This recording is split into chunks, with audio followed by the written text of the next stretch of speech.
Monsieur le Président, chers collègues, Madame, Monsieur, dans un contexte toujours marqué par la Covid et ses incertitudes, une reprise économique semble se profiler.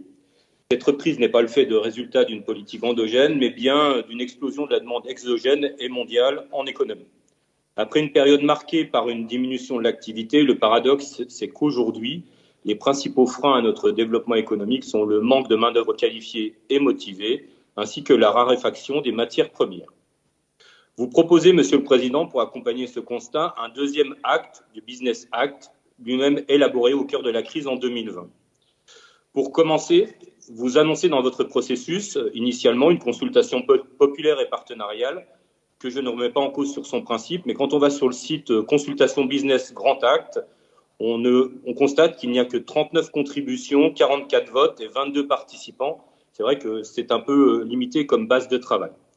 Alors, c'est pas grave, on a vu que par ailleurs que le processus continuait en concertation. Alors parlons de mesures plus concrètes exactement sur ce Business Act. Donc les dispositifs participatifs et de renforcement en fonds propres vont dans la bonne direction. Nous sommes plutôt favorables et on aurait même pu être plus ambitieux sur les volumes financiers engagés. Alors attention cependant aux effets d'annonce. Je pense en particulier au fonds Europe Invest, qui concerne également les Hauts-de-France et dont on ne connaît pas aujourd'hui la répartition en termes de projets entre nos deux grandes régions. Donc là, je serai assez attentif aux résultats. Alors l'industrie est désormais au cœur de nos préoccupations. C'est effectivement indispensable pour regagner notre autonomie stratégique. Je pense que nous en serons tous d'accord. Il ne faut cependant pas oublier nos TPE. Je trouve qu'ils sont un peu absents dans ce Business Act 2. Je pense aux commerçants, aux artisans, qui représentent la très grande majorité de nos entreprises et des emplois. Alors, je pense particulièrement aux entreprises des services ou de services qui constituent une part importante de notre activité dans le Grand Est et qui sont bien souvent exclus de l'ensemble des dispositifs économiques. Et on le voit dans les orientations des GATT qui sont annoncées aujourd'hui pour une grande partie d'entre elles. C'est regrettable.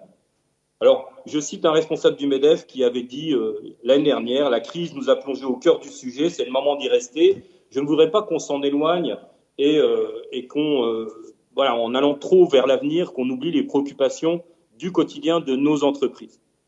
Alors, je vais les résumer puisque j'ai la chance d'en rencontrer un certain nombre, donc je les questionne et je vais vous faire le retour de ce qu'elles me donnent comme information.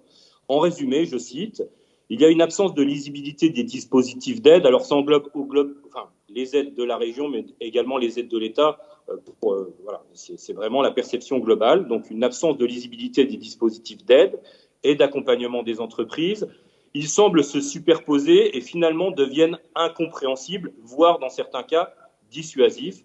Alors, l'ensemble des dispositifs proposés sont intéressants. Seulement, ça se heurte à un obstacle de base, c'est dans beaucoup d'entreprises, le temps de cerveau disponible du dirigeant, il est extrêmement limité car très sollicité.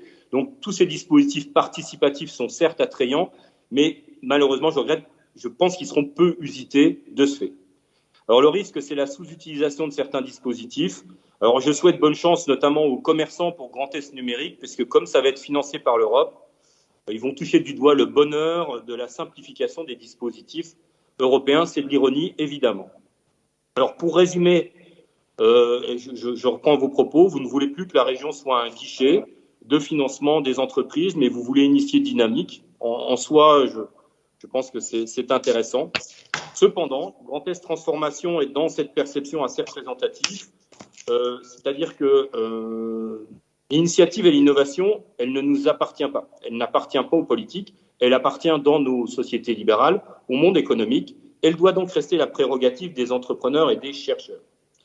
Sinon, le risque, c'est d'imaginer une région en grand timonier du développement économique. C'est de créer une économie planifiée, centralisée, orientée, dirigée. Alors, sans aller, Monsieur le Président, vers un plan quinquennal à la soviétique, on pourrait risquer de s'orienter vers un modèle chinois, modèle séduisant où l'État intervient comme agent régulateur, planificateur. La tentation est donc grande de décider à la place des décideurs. Alors, le monde de l'entreprise doit rester un espace de liberté pour être attrayant. Il ne nous appartient pas de créer les conditions favorables, il nous appartient simplement de créer les conditions favorables à son développement. C'est certes moins valorisant, mais c'est notre devoir. Pour conclure, Une fois de plus, nous vous demandons de définir des indicateurs lisibles et adaptés afin d'évaluer les effets de votre stratégie, soit en économie, mais aussi sur les volets énergétiques et environnementaux. Je vous remercie de votre écoute. En conclusion, je voudrais vous recommander à tous une lecture qui s'appelle La Grande Rupture, réconcilier Keynes et Schumpeter de Jean-Hervé Lorenzi et Alain Villemeur. Sur ce vote, nous serons contre pour la position RN. Merci.